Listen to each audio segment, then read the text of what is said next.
இந்த வசனத்தில் இருக்கிற சத்தியத்தை பார்க்கலாம். ஸ்கிப் பண்ணாமல் பாருங்க. தேவன் தம்முடைய ஒரே பேரான குமாரனை விசுவாசிக்கிறவன் எவனோ, அவர் எப்படி விசுவாசிக்கணுமா? தேவன் மாம்சத்தில் வெளிப்பட்டார்னு விசுவாசிக்கணுமா? அடிமையின் ரூபம் எடுத்து மனுஷ சாயலானார் அப்படின்னு விசுவாசிக்கணுமா? வார்த்தை மாம்சமாச்சு அப்படின்னு விசுவாசிக்கணுமா? இப்படி விசுவாசிக்கிறவன், அதாவது சத்தியத்தையும் கிருபையும் கொண்டு வந்த ரட்சகர் அப்படின்னு விசுவாசிக்கணுமா? இப்படி விசுவாசிக்கும் போது அவருடைய நாமத்தினால பாவ மன்னிப்பை முதல்ல பெறுவான்.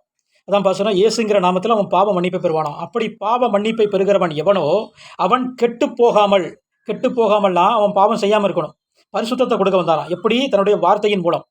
வசனம் சொல்லுது, என்னுடைய மாம்சம் மெய்யான போஜனமா. அவருடைய வார்த்தை தான் மாம்சமாச்சு, அந்த வார்த்தை தான் மெய்யான போஜனமா. அதாவது ஆத்மா போஜனம், ஆத்மாவிற்கான ஆகாரம். அந்த வார்த்தையை அவன் கை கொள்ளும் போது அவன் பரிசுத்தத்தை பெறுவானாம். அதனால தான் யோவான் 17:17 பார்க்குறோம், என்ன உம்முடைய வசனமே சத்தியம் அப்படின்ட்டு. அப்படி பரிசுத்தமாக இருந்து அவன் நித்திய ஜீவனை அடையும்படிக்கு